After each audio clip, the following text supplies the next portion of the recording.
Hello everyone, कैसे हैं आप लोग? सब बढ़िया। All right. तो चलिए आज एक नया सेशन आप लोगों के लिए इंडियन पॉलिटिक्स से रिलेटेड। जैसा कि आप देख रहे हैं, बैक टू बैक सेशंस आ रहे हैं, धीरे धीरे करके बहुत सारे सेशंस आपको इस चैनल पे देखने को मिलेंगे। So do subscribe and do share and do like. और जो भी आप लोग को डाउट्स रहते हैं वो आप कमेंट बॉक्स में, जैसे सपोज अगर कोई एक लेक्चर चल रहा हो और अगर आपको कोई डाउट हो तो आप उस डाउट को कमेंट बॉक्स में आराम से लिख सकते हैं। Will just get back to those doubts. चलिए आज का देखिए, जो टॉपिक जो मैंने सिलेक्ट किया है वो मैंने सिलेक्ट किया है कि ये जो प्रिएम्बल होता है, प्रिएम्बल यानी कि प्रस्तावना,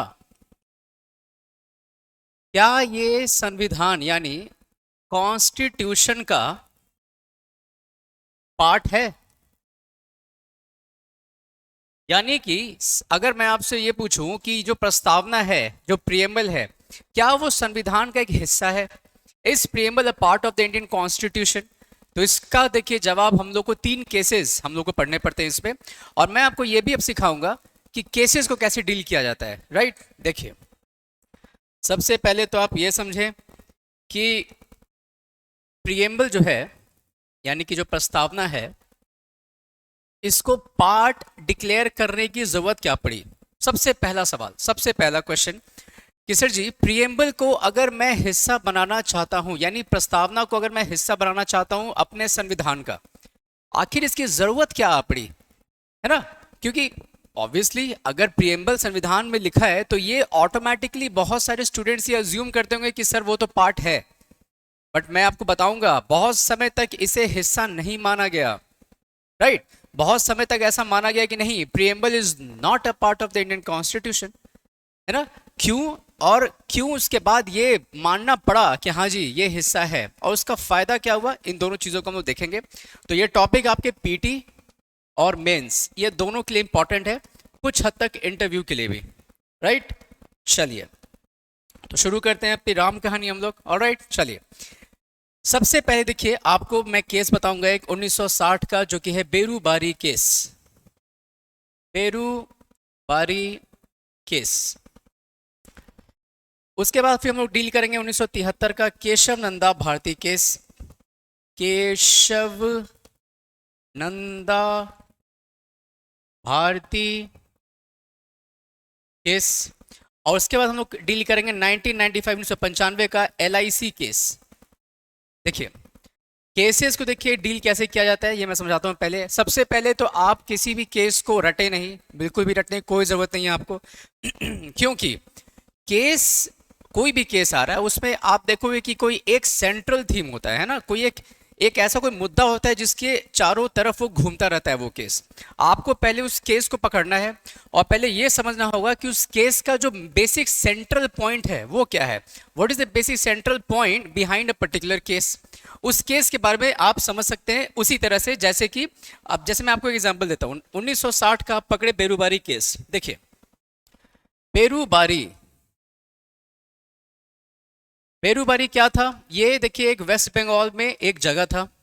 सपोज अगर ये इंडिया, मैंने एग्जांपल दिया भी है, अनुच्छेद 1 2 3 4 जब मैंने डील किया था, article 1 2 3 4, in that video I have discuss this particular topic, but मैं फिर से एक बार शॉर्ट में बता देता हूँ। वेस्ट बंगाल में एक जगह है जिसका नाम है बेरूबारी। इसे वेस्ट बंगाल में देने की, इसे बांग्लादेश को देने की बात हो रही थी, जो कि उस समय हमारा पाकिस्तान था ये। ठीक है, तो सुप्रीम कोर्ट देखिए जनरली क्या करती है, वो ये सोचती है कि यार एक केस में किसी एक ही मुद्दे को क्यों लिया जाए। राइट, वो चाहती है कि एक केस लो, उसमें बंडल करो। बंडल समझते हैं, बहुत सी चीजों को एक साथ क्लब किया जाता है। उसने ये सोचा कि क्यों ना एक साथ बहुत सारे केसेस को लिया जाए, इश्यूज को उठाया जाए और एक साथ बंडल करके एक केस में ही उसकी सुनवाई की जाए। ऐसा क्यों किया जाता है ये भी समझिए। देखिए सुप्रीम कोर्ट में जो जजेस है ना, वो बहुत ज्यादा नहीं है। राइट, और पेंडिंग केसेस कितने हैं अभी के रिकॉर्ड के हिसाब से? 5.2 करोड़ केसेस जो है वो पेंडिंग है। तो अब आप एक एक मुद्दे के लिए एक एक बेंच, बेंच क्या होता है कि कुछ जजेस बैठे रहेंगे, मान लीजिए 5 जजेस बैठे हैं और वो सुनवाई कर रहे हैं किसी केस की। अगर आप हर एक इशू के लिए एक बेंच बिठा दोगे, आप समझ रहे हो एक एक इशू कितना लंबा खींच जाएगा। तो तो आप देखोगे with time I just prove you that in a particular case, एक सिंगल केस में बहुत सारे मुद्दों को डील किया गया। बेरूबारी केस जो था उसमें यह भी डिस्कस किया गया कि भाई बेरूबारी जो एरिया है जो कि वेस्ट बंगाल का है, क्या उससे आपको पाकिस्तान को दिया जाना चाहिए, 1960 का ये बात है। और उसमें यह भी डिस्कस किया गया कि क्या प्रस्तावना यानी प्रियम्बल पार्ट है या नहीं है ना। दो मैंने इश्यूज बताए। तो यहां पे आपको ये सीखने वाली बात यह है कि यहाँ पे सुप्रीम कोर्ट ने ये साफ तौर पे कह दिया बेरूबारी केस में, जो कि 1960 का है, 1960 का है, इसमें साफ तौर पे सुप्रीम कोर्ट ने ये कह दिया कि सर जी प्रियम्बल जो है यानी कि जो प्रस्तावना है वो आपका संविधान का हिस्सा नहीं है। Shocked you have to be, because देखिए generally when we use to read a book, अगर आप लक्ष्मीकांत उठाते हो और उस किताब को पढ़ते हो आपको ये लगता है कि सर प्रस्तावना तो सबसे पहला चैप्टर जो कि हम पढ़ते हैं है ना, preamble is the first chapter that we use to read with the people of India having solemnly resolved, आप पढ़ते हैं। बट ये भी सोच के चलिए कि क्या कहीं एक्सप्लिसिटली यानी क्लियर तरीके से कहीं लिखा हुआ है इस बात को कि वो हिस्सा है। इस बात को उठाया गया 1960 में और ये सुप्रीम कोर्ट ने कह दिया कि नहीं भाई प्रस्तावना हिस्सा नहीं है। अब आपको ये लग रहा हो कि सर प्रस्तावना यानी प्रियम्बल को पार्ट ऑफ कॉन्स्टिट्यूशन डिक्लेयर करने की जरूरत पड़ी क्यों? Why they were like that we have to prove that preamble is a part of the Constitution of India? क्या जरूरत थी इसे पार्ट प्रूफ करने की? देखिए जब तक आप अगर मान लीजिए ये कोई एक प्रावधान है, जब तक आप ये प्रूव नहीं करोगे कि ये प्रावधान ये प्रोविजन पूरे संविधान का एक पार्ट है, तब तक आप अमेंडमेंट नहीं कर सकते हो, तब तक आप अमेंडमेंट नहीं कर सकते हो, यानी संशोधन आप नहीं कर सकते हैं किसी भी गैर संवैधानिक चीज़ों में अनुच्छेद 368 का इस्तेमाल करके। ये सब मैंने डील किया है पहले के लेक्चर्स में कि 368 क्या है। अनुच्छेद 368 कहता है कि अगर संविधान में आपको कुछ संशोधन करना है आप कर सकते हैं, अनुच्छेद 368 में प्रावधान दिए गए हैं। लेकिन आप 368 का उपयोग करके आफ्टर यूजिंग आर्टिकल 368 आप तो केवल कॉन्स्टिट्यूशनल प्रोविजंस को ही करोगे ना चेंजेस, उसमें चेंजेस लाओगे आप। अगर वो कॉन्स्टिट्यूशनल प्रोविजन है तो ही आप कॉन्स्टिट्यूशन के इस प्रोविजन का यूज करके उस कॉन्स्टिट्यूशनल प्रोविजन में चेंजेस लाओगे।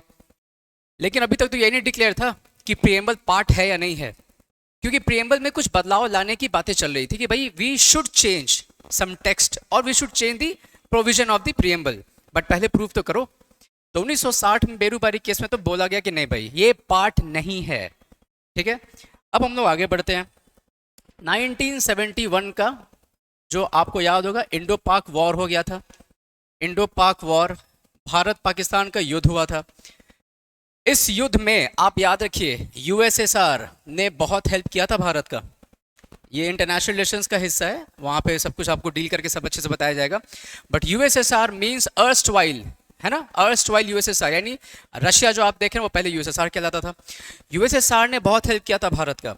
और देखिए जब कोई कंट्री जब हेल्प कर रहा है तो अगर आप थोड़ा ध्यान से अगर देखेंगे तो ये अगर आपका नॉर्थ अमेरिका है, ये साउथ अमेरिका, ये अफ्रीका, ये यूरोप, ये इंडिया और ये आपका चाइना और ये रशिया, ये अमेरिका है। और आपको याद होगा कोल्ड वॉर, शीत युद्ध। शीत युद्ध जो होता था वो दो देशों के बीच में बेसिकली चलता था। एक तो था यूएसए और एक था यूएसएसआर, है ना।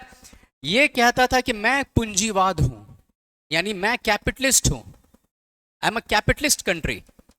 और रशिया कहता था कि नहीं मैं सोशलिस्ट हूं।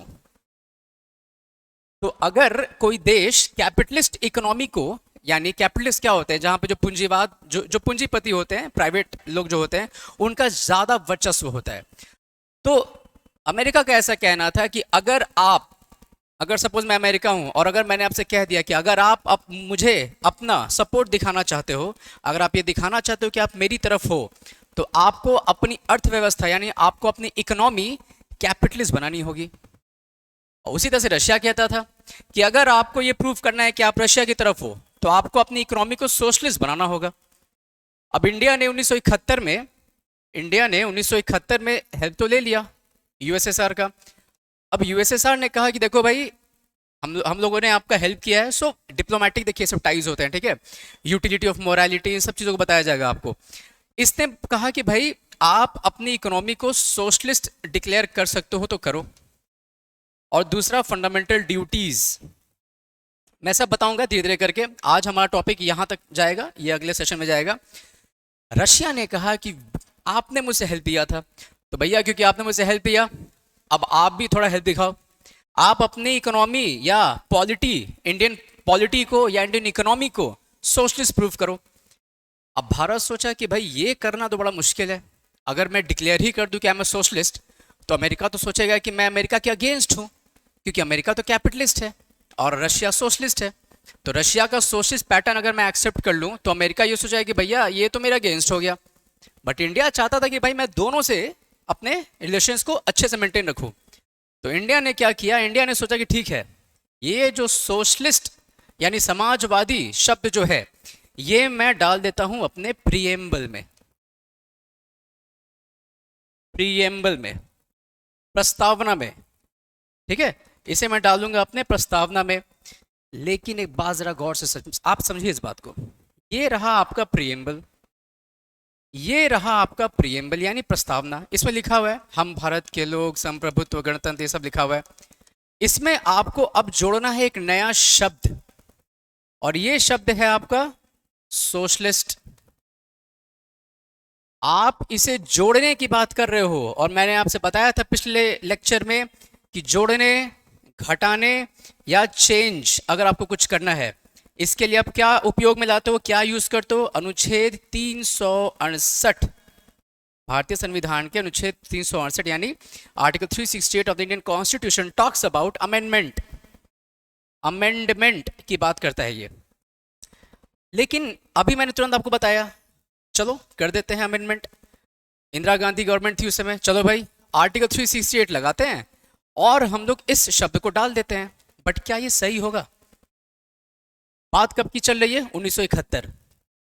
मैंने अभी तुरंत आपसे डिस्कस किया 1960 का बेरूबारी केस। उसमें प्रस्तावना को संविधान का हिस्सा तो माना ही नहीं गया। अब जब कोई चीज संविधान का हिस्सा ही नहीं है, तो आप कैसे चेंजेस लाओगे उसमें भाई? Because 368 talks about constitutional amendment, संवैधानिक संशोधन की बात करता है ये। तो पहले प्रूव करो कि ये संविधान का हिस्सा है, फिर आप बदलाव कर लो भाई। इसी वजह से आपको फिर एक और केस देखने को मिलेगा 1973। 1971 में वॉर हुआ यूएसएसआर की तरफ से, और ये सब आपको पेपर्स में किस तरह से लिखना होगा मैं समझाऊंगा आपको मेंस के टाइम में। उसने ये बोला कि भाई आप सोशलिस्ट, सोशलिस्ट वर्ड को लिख दो आप, या समाजवादी। 1973 में केशव नंदा भारती केस आता है सामने, केशव नंदा भारती केस। और केशव नंदा भारती केस में ये कहा गया, ये एक लैंडमार्क जजमेंट था। लैंडमार्क, लैंडमार्क मतलब जहां से हिस्ट्री बदल गई। ये लैंडमार्क जजमेंट था जहां पे ये कहा गया कि जो प्रस्तावना है, जो प्रीएम्बल है, that is a part of the constitution sir. It is a part of the constitution. ये प्रस्तावना जो हम देखते हैं अपने संविधान में, वो एक हिस्सा है। और क्योंकि हिस्सा बना दिए आप, तो अब आप मजे मजे में संशोधन कर सकते हैं। अब तो पार्ट है ना कॉन्स्टिट्यूशन का, अब करो, आप ऐड करो, माइनस करो, जो करना है करो आप। इसलिए आप देखे होगे ठीक 3 साल के बाद 1976 में, 1976 में प्रीएम्बल में क्या आया? संशोधन आया। और इसमें 3 शब्द ऐड किए गए थे, सोशलिस्ट, सेक्युलर और integrity. Right? Socialist, Samajwadi, secular, धर्मनिरपेक्ष, और इंटीग्रिटी, अखंडता। अच्छा, यूनिटी और इंटीग्रिटी में क्या फर्क है? यूनिटी इंटीग्रिटी में क्या फर्क है? I just want you to answer in the comment box. आप लोग कमेंट बॉक्स में इसका आंसर करें। नेक्स्ट लेक्चर में मैं इसका आंसर बताऊंगा कि यूनिटी और इंटीग्रिटी में क्या फर्क है। दोनों में बहुत फाइन लाइन डिफरेंस है। चलिए, तो ये आपको पूरा पिक्चर देखिए क्लियर हुआ कि केशव नंदा भारती केस में 1973 में आया, और इसमें यह बात प्रूफ की गई कि इस प्रस्तावना पार्ट है। क्योंकि पार्ट बन चुका है, अब आप आराम से अनुच्छेद 368 के तहत इसमें बदलाव कर सकते हैं। डेल्टा मतलब बदलाव होता है। ओके, क्लियर है? तो अब आपको समझ में आया होगा ये चीज। देखिए, आपको किताबों में लक्ष्मीकांत पे आपको पढ़ने को नहीं मिलेगा, डीडी बसु, सुभाष कश्यप, है ना, पीएम बख्शी, इन सारी किताबों में आप जब जर्नल्स कुछ पढ़ेंगे तो वहां से पता चलता है। अब इंपॉर्टेंट है सारे कॉन्सेप्ट, मेंस के लिए बहुत इंपॉर्टेंट है। तो पार्ट बनाना क्यों इंपॉर्टेंट था ये क्लियर हो गया। लेकिन एक बात बताइए, ये भी देखिए 1973 में एक और बात कही गई कि चलो भाई, प्रस्तावना जो है वो पार्ट तो है, तो यानी कि आप प्रिएम्बल में चेंज तो कर सकते हो, लेकिन क्या चेंज के नाम पे आप कुछ भी चेंज कर दोगे? अगर मान के चलो कि सपोज मैं एग्जांपल देता हूँ जो कि मैं हर क्लास में देता हूँ और बहुत ही इंटरेस्टिंग एग्जांपल है। शादी है और दूल्हा और दुल्हन दो लोग बैठे हुए हैं। दूल्हे ने इतना ज़्यादा बदलाव कर दिया अपने ड्रेसिंग सेंस में, इतना ज़्यादा मेकअप वेकअप उसने कर लिया कि जो दुल्हन है, जो उसकी वाइफ होने वाली है, she is not at all ready to accept that he is my husband, क्योंकि उसका पूरा पूरा ढांचा ही बदल चुका है। राइट, वो पूरा ऊपर से नीचे तक पूरा बदलाव लेकर के बैठा हुआ है। तो कोई आएंगे, कोई बड़े बुजुर्ग आएंगे और बोलेंगे बेटा इतना भी बदलाव मत करो कि तुम्हें पहचानने में ही दिक्कत हो जाए, अपनी पहचान को बरकरार रखो। यही बात यहाँ कही गई। चेंज के नाम पे आप कुछ भी मत बदल देना। प्रस्तावना में जो लिखे हुए हैं ऐसा मत कर देना ना कि आप चेंज के नाम पे, क्योंकि मैंने क्या कहा, चेंज मतलब प्लस, यानी कुछ ऐड करना भी चेंज होता है, माइनस मतलब कुछ घटाना भी चेंज होता है, और चेंज तो चलिए चेंज होता ही है। तो ऐसा मत कर देना कि आप ये सारे चीज़ों को हटा देना चेंज के नाम पे। तब तो जो बेसिक, जो प्रस्तावना का जो मूल, जो बेसिक आइडियोलॉजी था, बेसिक थॉट था प्रिएम्बल बनाने के पीछे, आप तो वही खत्म कर दिए। इसलिए यहां पे आपको ये जानना होगा कि 1900, और ये बहुत इंपॉर्टेंट पॉइंट्स मैं बता रहा हूँ, डायरेक्टली एमसीक्यू बनेंगे यहाँ से, क्योंकि अब पैटर्न बहुत चेंज हो रहा है बीपीएससी का। 1973 में देखिए दो बात कही गई। पहला, प्रस्तावना जो है that is a part of the constitution, प्रस्तावना संविधान का हिस्सा है और इस वजह से 368 के तहत आप बदलाव कर सकते हैं। और दूसरी बहुत इंटरेस्टिंग बात कही गई थी इसमें, मूल ढांचे की बात की गई, basic structure. Basic structure Kesavananda Bharati case में ये कहा गया, और भी बहुत सारे इसमें आएंगे, मैं अलग से इस केस को अगले लेक्चर में या उसके बाद डील करूंगा। Basic structure should not be changed. Basic structure मतलब बेसिक डिजाइन। मारुति अभी है, मारुति का मैं पूरा पूरा मैं डिजाइन चेंज कर दूं, वो मारुति लगेगी नहीं, आपको लगेगा कि कोई और ही कार है। अब किसी का इमोशंस होगा मारुति कार की तरफ, वो उस कार को लेगा नहीं कि यार ये तो मारुति ऐसे दिख नहीं रहा है, अब ये किसी और तरह के, ये पोर्शे की तरह दिख रहा है, तो क्या ही जरूरत है लेने की। ठीक है, तो ये जो पॉइंट था, दिस इज वेरी इंपॉर्टेंट कि भाई आपको जो बदलाव करने हैं 368 के थ्रू आप कर लो, लेकिन बेसिक डिजाइन उस चीज का नहीं बदला जाना चाहिए। That's it, as simple as that. एकदम क्लियर है? तो इसीलिए प्रस्तावना, अब देखिए आपके पास मैं एक एमसीक्यू ला रहा हूं। सवाल ये पूछा गया था कि ये जो प्रस्तावना है, ये मान लीजिए प्रिएम्बल है, और मैं चाहता हूं कि आप लोग इसका आंसर करो, बिकॉज ये सवाल बहुत बार पूछा गया है और इसके पीछे बहुत इंपॉर्टेंट लॉजिक है। ये है पूरा पूरा प्रस्तावना, और ये है प्रस्तावना के अंदर लिखे हुए कुछ शब्द। ठीक है, संप्रभुत्व यानी सॉवरेन, गणतंत्र यानी रिपब्लिक, समाजवादी, ये सब लिखा हुआ है। ठीक है, मेरा सवाल आपसे ये है कि बेसिक स्ट्रक्चर मतलब क्या है? अगर किस संविधान के किसी प्रावधान को अगर मैं बेसिक स्ट्रक्चर कह दूं कि ये प्रावधान संविधान का बेसिक स्ट्रक्चर है, a particular provision of the Indian Constitution is a part of the basic structure according to Kesavananda Bharati case, तो यहां पे आपसे मेरा सवाल ये है कि बेसिक स्ट्रक्चर क्या होगा? प्रिएम्बल या प्रिएम्बल के अंदर लिखे गए वर्ड्स? बेसिक स्ट्रक्चर आप कभी भी बदल नहीं सकते हो, हमने यही सीखा, can't be changed, can't be changed. तो यानी कि मेरा सवाल बस आप लोगों से यही रहेगा कि प्रिएम्बल की बात, अगर मैं प्रिएम्बल के बारे में बात करूं तो क्या पूरा पूरा प्रिएम्बल बेसिक स्ट्रक्चर है, या उसके अंदर में लिखे हुए शब्द बेसिक स्ट्रक्चर हैं? क्या होगा जब आप सोचिए, देखिए पॉज कीजिए और सोचिए and then come back to the video, बहुत इफेक्टिव रहेगा। तो देखिए इसका आंसर ये है कि पूरा पूरा प्रिएम्बल, अगर मैं बेसिक स्ट्रक्चर कह दूं कि ये पूरा पूरा जो प्रिएम्बल है ना सर, ये एंटायर प्रिएम्बल जो है, दिस इज एंटायरिटी, पूरा पूरा ये प्रस्तावना ही बेसिक स्ट्रक्चर है। तो ये कॉन्सेप्ट गलत हो गया। क्यों? अगर प्रिएम्बल बेसिक स्ट्रक्चर होगा, पूरा पूरा प्रिएम्बल को ही अगर आप बेसिक स्ट्रक्चर डिक्लेयर कर देते हो, तो मतलब मैंने क्या बताया कि बेसिक स्ट्रक्चर अगर किसी चीज को डिक्लेयर करते हो तो वो बदलाव नहीं होगा। बट ऐसा हुआ है क्या? नहीं, बदलाव तो हमने देखा है। प्रस्तावना में बदलाव कब देखा है हमने?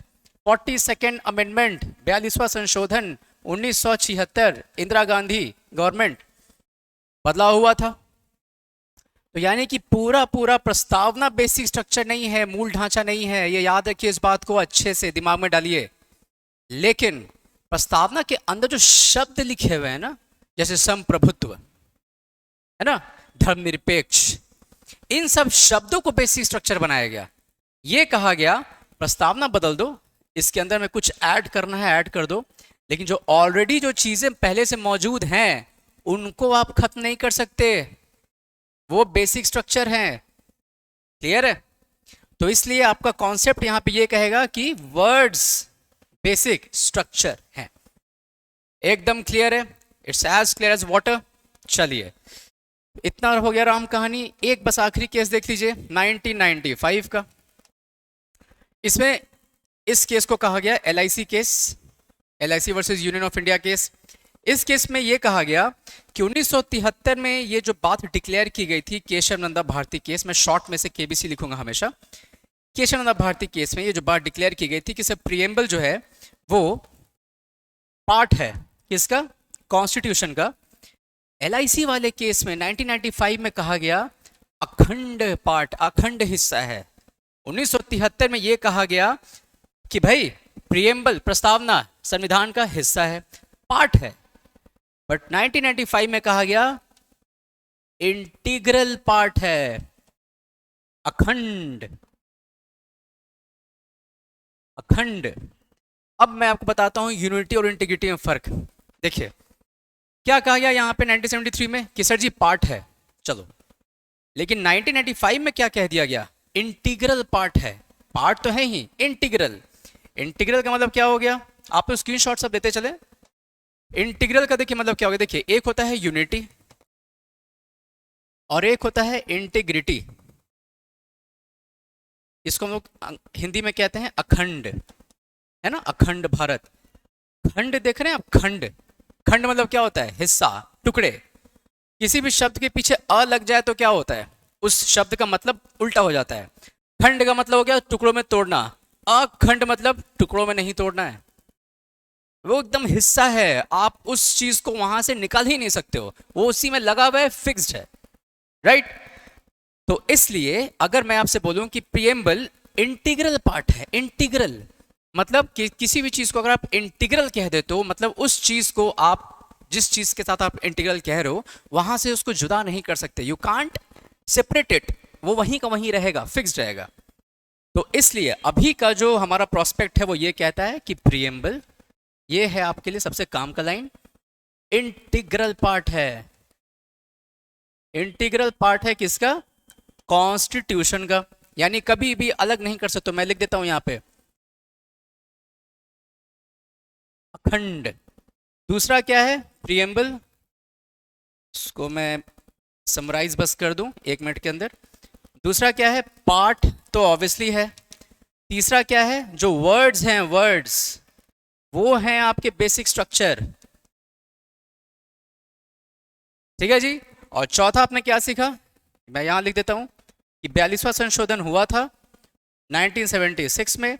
इसमें 3 शब्द ऐड किए गए थे, सोशलिस्ट, सेक्युलर और इंटीग्रिटी।